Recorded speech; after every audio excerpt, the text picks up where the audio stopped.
할렐루야. 하나님의 은혜가 이 시간 우리들 모두에게 임하기를 주님의 이름으로 축원합니다. 우리 말씀의 제목 한번 따라 하실까요? 예수님의 사랑에 깊이 빠져보세요. 아멘. 믿음 되길 바랍니다. 여러분들 생활하면서 하나님이 나를 정말 사랑하시는구나, 이런 것을 언제 느끼는 것 같아요? 사람마다 좀 다르겠죠. 또 언제 한번 강하게 느낀 경험이 있는 사람들은 그 경험을 떠올리면 좋겠고, 저는 평상시에 이럴 때 정말 하나님이 저를 많이 사랑한다는 걸 느낍니다. 아무튼 생각하면서 오늘 말씀을 들으면 좋겠습니다. 저는 중학교 2학년 때 여름 집회, 연합 집회에 참석해서 은혜 받고 목사가 돼야 되겠다, 이렇게 결심을 했습니다. 그러다 보니까 아무래도 이제 여러 목사님들에게 관심이 가고 여러 교회에 관심이 자연적으로 어릴 때부터 갖게 됐습니다. 뭐 믿음이 좋아서가 아니라 목표가 세워지니까 그렇더라고요. 그러다 보니까 이제 나름대로 나는 이 다음에 목사가 되면 이런 목사가 돼야지, 뭐 아무튼 기준을 이렇게 세웠습니다. 그게 높은 건지 낮은 건지 모르지만 아무튼 나름대로는 기준을 이렇게 세웠습니다. 그리고 이제 열심히 공부도 하고 신앙생활도 열심히 하고 그래서 신학대학에 들어갔습니다. 신학교육이라고 하는 것이 뜨겁게 기도하고 막 이런 줄 알았더니 신학교육이 그렇게 단편적이지 않습니다. 하나님의 말씀을 정확히 알아내기 위해서는 냉철한 것이 필요하다. 근데 또 학교가 공교롭게도 어디 위치했냐면 서대문구 냉천동에 있었어요. 온천동이 아니라. 그래서 교수님들, 야, 네 냉천동에 왔으니까 머리가 샤프하고 생각을 깊하고, 그리고 거기 신학이라는 게 뭐 두리뭉실해서 될 게 아니니까 아무튼 그렇게 교육을 받았습니다. 그러니까 바르게 온전하게 해야 된다는 것을 강조하다 보니까 자연스럽게 나도 모르게 비판 의식도 커졌습니다. 그리고 내가 이런 목사가 돼야 되는데 여기서 배우면서 그때는 내가 목사가 아니니까 저 목사님 왜 저러지? 저 교회 왜 그러지? 뭐 이런 것들이 미워서가 아니라 나름대로 그랬습니다. 방학이 돼서 이제 원주에 내려가면 아버님이 그 당시에 장로님이셨으니까 뭐 이렇게 얘기하다가 아버지, 목사는 이래야 되는 거 아닙니까? 교회는 이래야 되는 거 아닙니까? 이런 얘기하면 우리 아버지가 이야기를 다 듣고 다른 얘기 하나도 안 하고 너는 그런 목사 되지 마라. 근데 막 열불나서 얘기하면 그치, 네가 생각도 그렇지 막 이렇게 취임새를 해야 막 이게 하는데 그냥 찬물을 쫙 끼얹는 거죠. 너는 이 다음에 그런 목사 되지 마라. 네가 목회하는 교회는 그런 교회 되게 하지 마라. 그 말 뭐 이상도 그 이하도 안 하고 그 정도 했습니다. 근데 아무래도 젊을 때는 여러분들 아시다시피 생각이 날카롭잖아요. 칼날같이 날카롭거든요. 그래서 뭐 예사로운 것도 막 대들기도 하고 막 비판하고 막 이랬는데, 그리고 이제 목회를 나갔습니다. 강원도 정선에 87년도에 11월에 나갔고, 그리고 제가 목사 안수는 화성에서 92년도 4월에 받았습니다. 목사 안수를 이제 받는 동안에 우리 감리교회는 이게 굉장히 까다롭습니다. 지금은 조금 수정이 됐습니다만은 저희 때만 해도 4년 동안 매해 시험 보고 논문 쓰고 품행 통과를 해요. 매해. 그래서 하나라도 과락이 되면 유급입니다. 어떤 교회는 심지어는 이제 올해 우리 전사님 목사 안수 받는다고 그 교회에서 가운 맞춰놓고 막 양복 맞춰놓고 다 했는데 시험에 떨어졌어요. 진짜 그래. 그래가지고 뭐 목사 체면도 말이 아니고 떨어진 걸 어떻게? 그 정도였습니다. 그 정도. 그래서 이제 그 과정을 다 해서 정식으로 감리교단에서 최영석이는 목사 안수를 받아도 된다라고 하는 요즘 말하는 라이센스가 나온 겁니다. 그리고 우리 교인들도 이제 우리 전사님 목사님 되니까 이제 그동안 3년 동안 예배 대예배 드리고 뭐로 끝나냐면 주기도문으로 끝나는 거예요. 제가 전도사니까 축도를 못 하니까 이제 다음 주부터는 목사 안수 받으시니까 축도도 받게, 그럼 막 이랬습니다. 그리고 이제 목사 안수 받는 연회 때 가가지고 무릎을 꿇고 여러 감독님과 목사님들이 이제 안수를 머리다 하는데, 그때 전혀 생각하지 못한 하나님의 사랑을 깊이 느꼈습니다. 깊이. 왜 그렇게 깊이 느꼈냐면 내가 목사가 됐다라고 하는 것이 아니라 내가 원래 중학교 2학년 때 생각했던 목사의 기준이 있었다 그랬잖아요. 그 기준과 지금 목사 안수를 받는 내가 너무 갭이 있는 거예요. 물론 교단적으로는 다 통과했다 그러고 합격증을 다 받아서 하는 거 합법적인 안수를 받는데도 이게 너무나 갭이 많은 거예요. 근데 하나님이 내가 너 부족한 거 알아. 그래도 내가 너를 내 종으로 세울게. 그런 음성 같은 걸 느끼면서 제가 얼마나 은혜 받았는지 몰라요. 그리고 세월이 30여 년이 훌쩍 지났습니다. 부족한 것이 많이 있지만 그때 받은 하나님의 사랑, 그때 나를 품어줬던 그 사랑을 간직하고 내가 목회해야지. 그런 마음으로 오늘까지 목회하고 있습니다. 하나님의 사랑, 예수님의 사랑에 깊이 빠져보시기를 주님의 이름으로 축원합니다. 오늘 본문에 있는 말씀은 예수님이 돌아가시기 전날 밤입니다. 그날 제자들의 발을 씻어주고 성찬식을 하고 감람산에 가서 기도하다가 체포되는 날입니다. 그리고 유대 절기적으로는 유월절입니다. 이스라엘 백성이 출애굽했다는 그 해방의 기쁨을 잊지 않고 기념하는 것이 유월절, 그리고 나서 7일을 더 붙여서 무교절로 지킵니다. 아주 대축제죠. 그날 첫째 날 저녁입니다. 그래서 유월절 때 이제 떡과 포도주, 이런 쓴나물 같은 이런 걸 먹고 그랬는데, 그런 것들이 유대인들에게 익숙해서 그 예식을 통해서 이것이 성찬식으로 성화시키는 그런 순간이 오늘 본문의 배경적인 순간입니다. 식탁이 차려져 있고, 그리고 12제자와 예수님 13명이 이렇게 식탁에 앉았습니다. 주님께서 입을 열어 이렇게 얘기하셨습니다. 안타깝지만 이 중에서 나를 팔 자가 있을 거야. 그러니까 갑자기 제자들이 슬렁이기 시작했습니다. 누가 그런다는 거지? 그러면서 서로 말하기를, 예수님 저는 아니죠. 저는 아니죠. 막 이런 거예요. 그 주님께서 뭐라 그러시냐면, 인자는 기록된 대로, 성경에 기록된 대로 팔려가지만 그러나 나를 파는 사람은 차라리 태어나지 않았으면 좋을 뻔했도다. 그런 얘기를 하고 있습니다. 그 얘기를 하고 있을 때 가장 누가 띠끔했을까? 이야기를 잘 모르나 보다. 하나 띠끔한 사람이 하나 있었을 거예요. 그죠? 그 사람이 확인 사살을 하고 싶은 거예요. 저 양반이 진짜 난 줄 알고 하는 말인가 아닌가? 그래서 한번 찔러본다고 뭐라냐면, 예수님 저는 아니죠. 아주 나 같았으면 싸대기를 한 대 후려치는데 저는 아니죠. 이렇게 물어보는 거예요. 그 주님께서 네가 말하였도다. 근데 이 말 좀 더 설명할 텐데, 이거 굉장히 깊은 심오한 의미를 담고 있는 겁니다. 네가 말하였도다. 공동 번역에는 이것은 너의 말이다. 그렇게 표현되어 있습니다. 그리고 나서 떡을 떼시면서 이것을 받아 먹어라. 이것은 내가 너희들을 위해 주는 내 몸이니라. 그리고 또 감사기도 하시고 이제 잔을 들어서 포도주를 나누면서 이것을 받아 마셔라. 이것은 내가 온 인류를 죄에서 구원하기 위해서 흘리는 바 언약의 피니라. 그러면서 그 포도주를 나눠 주셨습니다. 그 성찬식이 끝난 다음에 얘들아 이제 감람산으로 가자. 그리고 그 감람산은 낯선 것이 아니라 이스라엘 백성, 예수님께서 가끔 제자들과 기도하러 가는 산이었습니다. 그 산으로 옮겨가서 잠깐 이야기를 하기를, 금방 벌어질 일을 제자들한테 놀래지 말라고 하는 말입니다. 성경에 이런 말이 있잖아. 목자를 치니 양들이 다 흩어졌다. 그런 말이 있는 것처럼 오늘 밤에 그럴 일이 벌어질 거야. 그랬더니 그래도 가장 예수님 옆에서 수제자 역할을 했던 베드로가 탁, 주님 그럴 일 없습니다. 다 도망가도요 저는 안 갑니다. 그런 얘기를 해요. 아주 입 바른 소리를 하는 거죠. 그때 예수님께서 그를 이렇게 보면서, 베드로야 네가 오늘 밤에 닭이 울기 전에 나를 3번 부인할 거야. 그러니까 베드로가 아니에요 주님, 죽을지언정 주님을 떠나지 않을 겁니다. 근데 나머지 제자들도 저도 그래요, 저도 그래요, 저도 그래요. 그리고 오늘 본문은 끝납니다.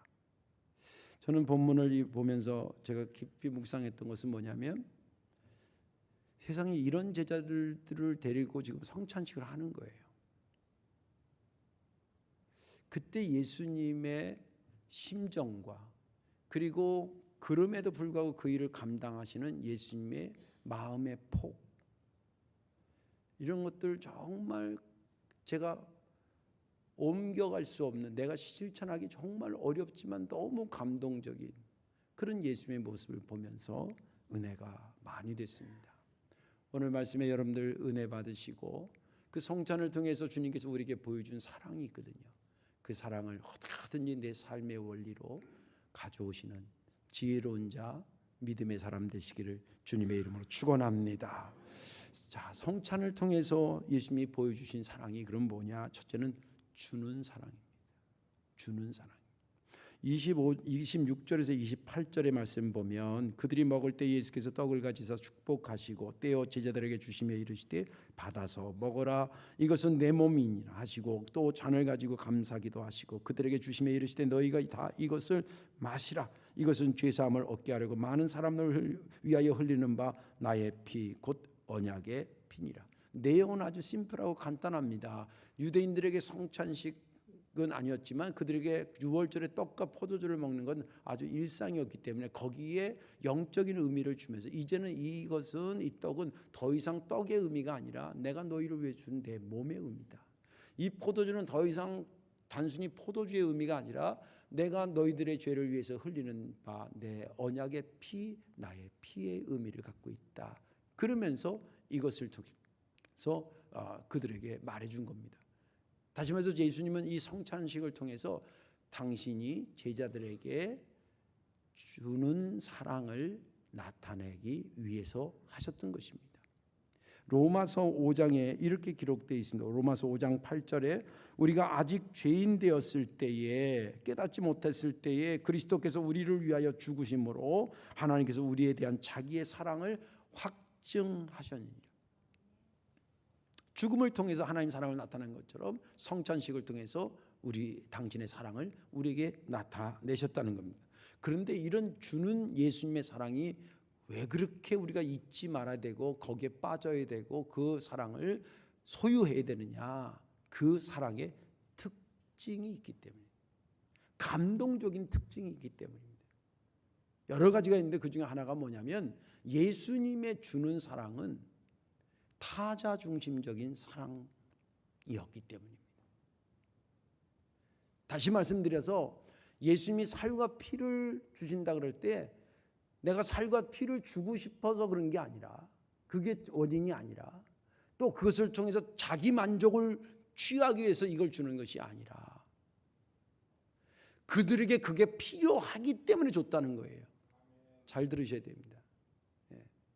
이거 구원 때문에 그런 거 아니에요. 주님이 보실 때 인간에게 가장 필요한 게 뭐냐? 집이냐? 돈이냐? 우리 생각에는 1차원적으로 그렇게 생각했지만 주님이 가장 먼저 생각할 때는 너희들에게는 죄 용서받아서 구원받는 게, 그게 너희들의 가장 필요한 거야.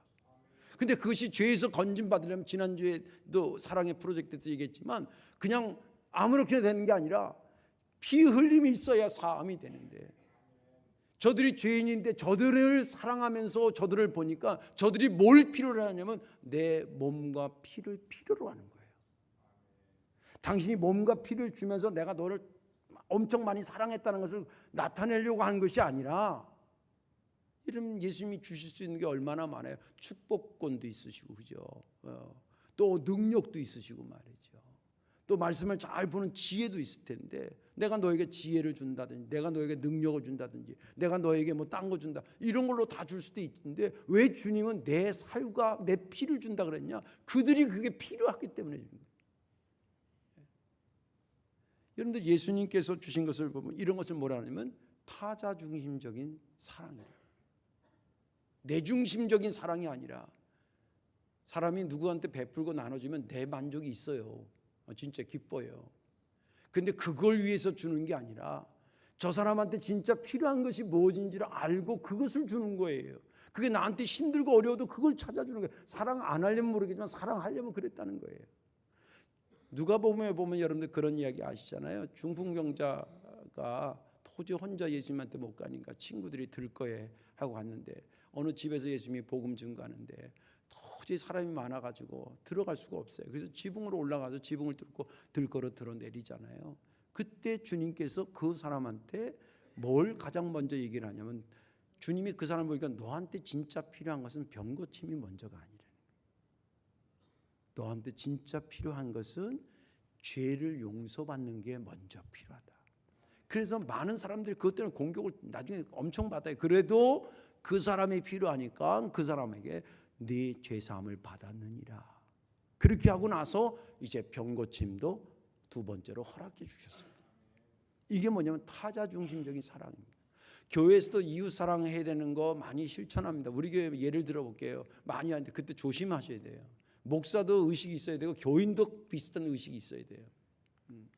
제가 9월 달에 장학금 이제 주는데 두 군데에 200, 400을 줍니다. 근데 어디냐면 하나는 인천 저기 동인천 쪽에 있고 하나는 강화에 있어요. 다 둘 미션 스쿨입니다.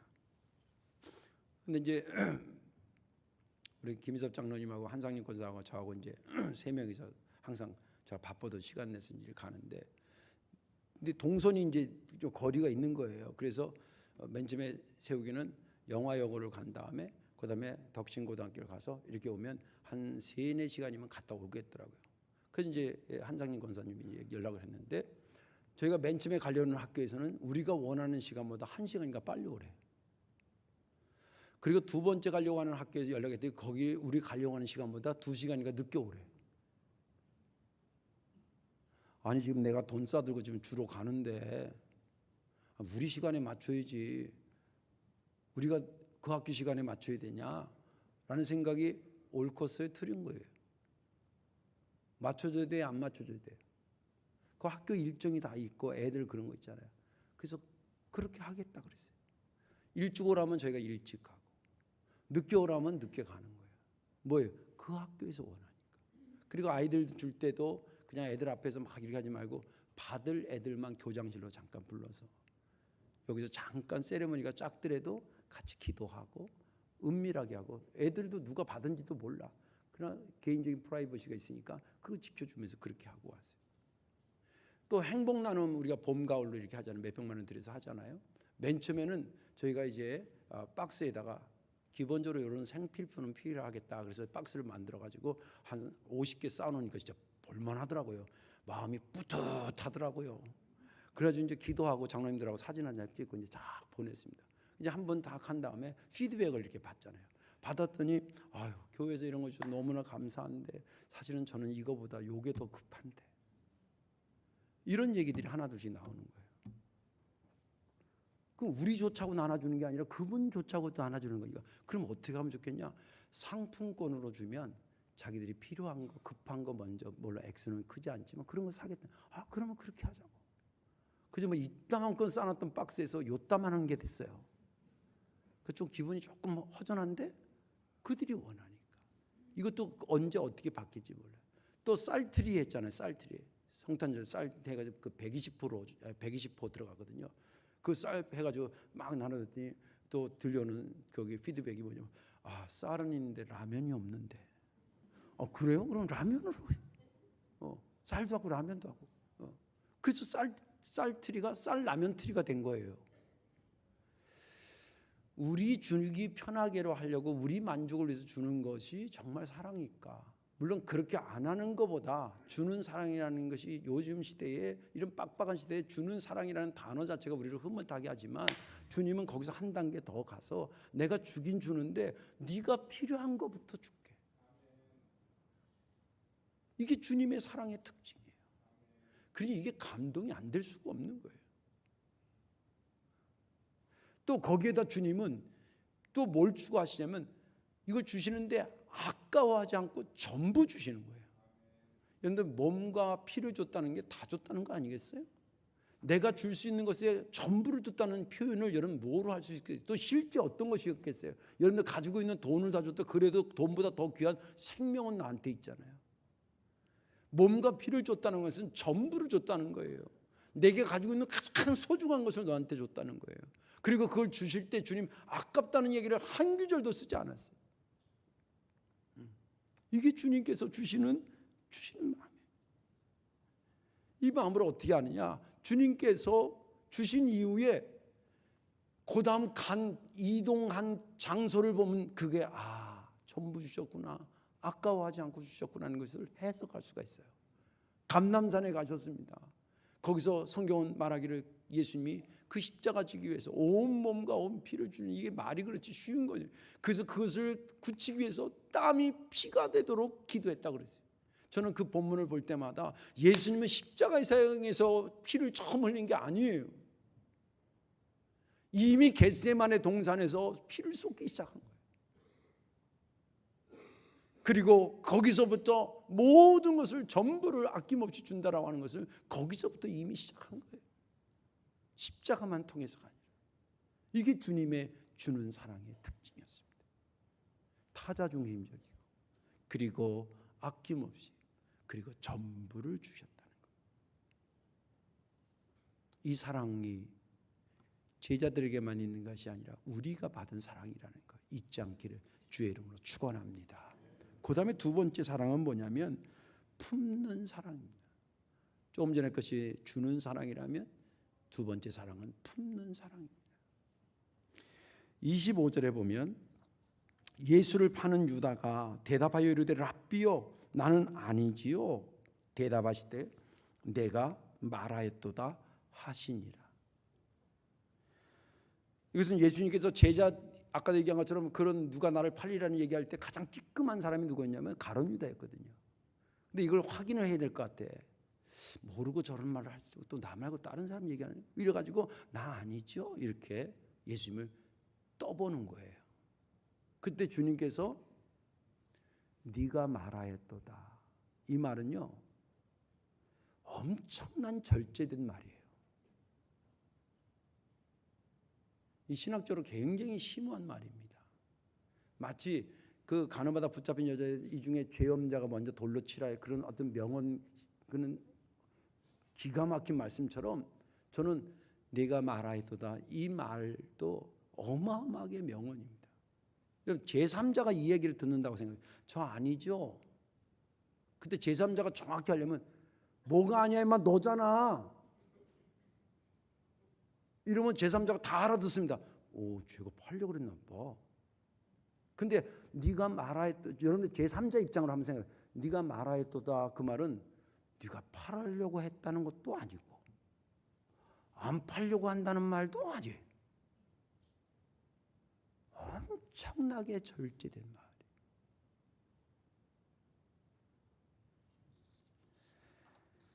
이런 의미를 네가 말하였도다라는 여러 의미가 있는데 그 중에 절제됐다는 게 뭐냐면 이런 겁니다. 가룟 유다야, 나는 네가 나를 팔려고 하는 걸 내가 다 알지. 그렇지만 나는 그걸 드러내는 게 아니라 그래도 내가 너를 품을 거야. 그런 의미를 하는 거예요. 그 말 안에 네가 말하였도다라는 단어의 의미가 담겨져 있는 것입니다. 왜 그렇게 해석하냐면 아까도 얘기했죠. 저 아니죠. 그럴 때 너잖아. 그렇게 말할 수도 있고 또 한 가지는 뭐냐면 야 이제 어차피 다 드러났으니까 너 나가.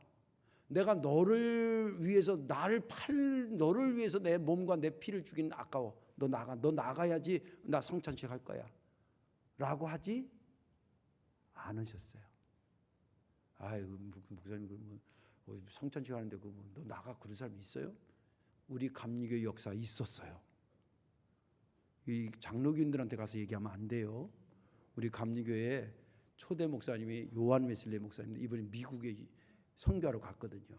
근데 그 귀족 부인이 저 딸이 있었는데 아주 너무 예쁘고 그래서 막 사랑을 느꼈는데 그 여자도 요한 웨슬리가 자기를 사랑하는 가운데 있는 걸 이렇게 막 느끼는 거예요. 근데 요한 웨슬리가 성격이 꼭 여자 같아요. 말을 못해 수줍어가지고 좋아하는데 표현을 못하고 좋아하는데 표현을 못하고 그 이 여자가 말할래나 그러다가 말을 안 하고 말할래나 그러다가 안 하고 그러니까 조마조마하고 막 이러다가 딴 남자랑 약혼을 해버렸어요. 에이씨 안 되겠다. 근데 그 얘기가 딱 들렸어요. 예배 시간이 됐습니다. 성찬식이 있었어요. 그 여자가 이렇게 다른 사람도 물론 왔겠죠. 왔는데 그 여자가 성찬 받으러 왔는데 그 사람한테 성찬을 안 했어요. 떡과 포도주를 안 줬어. 그래가지고 이 여자가 난리가 나가지고 결국 미국 선교가 실패하고 다시 본국으로 가는 결정적인 건 아니지만 이래저래 이유가 됐어요. 여러분들은 좋은 목사랑 목회하는 줄 아세요? 지난 11월 첫째 주에 할 때 내가 당신은 성찬 받지 말라고 내쫓은 사람 한 명도 있어요, 없어요? 좋은 목사. 주님께서 그럼에도 불구하고 품고 가시겠다는 거예요. 그 가룟 유다를 그대로 데리고 성찬식을 해요. 그럼 나머지 11명은 그럼 괜찮았냐? 여러분들 이 배신 사건이 몇 날 며칠 또 몇 년 지나서 나타난 사건이 아니라 불과 3-4시간 안에 벌어진 일들이에요. 그렇게 죽어도 다 도망가도 저는 안 들어갑니다 막 이랬던 베드로, 네가 다 굴기 전에 날 3번 부인할 거야. 주님 성찬하기 하실 때 이미 그걸 알았을까요? 몰랐을까요? 다 알고 있었어요. 그때 나머지 우리도 안 그럽니다. 저 안 도망가요 막 이랬던 사람들 도망갈지 다 알고 있었어요. 이야기가 흘러서 마지막 오늘 읽지 않았습니다. 마태복음 26장 56절에 이렇게 기록돼요. 끝자락에 이에 제자들이 다 예수를 버리고 도망가죠. 감람산에서 다 도망갔어요. 이 사람들을 데리고 성찬식을 한 거예요. 빠끔한 사람이 하나도 없어. 배신하지, 팔아먹지, 도망가지. 뭐 그 중에 절반이라도 되면 절반이라도 붙잡고 하지만 12명이 한결같이 흠이 없는 사람이 하나도 없는 거예요. 그것을 다 알고 품고 하는 거예요. 저는 목회하면서요, 저도 나름대로는 베푸는 걸 굉장히 좋아합니다. 성품적으로 그래요. 난 누가 대접받는 거 내가 사주는 게 차라리 편하고 이래요. 그런 거 있어요. 근데 주는 것도 물론 힘들죠. 내 주머니가 아무래도 마이너스 나니까 힘들지만 진짜 힘든 거는요, 마음에 안 맞는 사람하고 같이 밥 먹는 게 진짜 힘들었어요.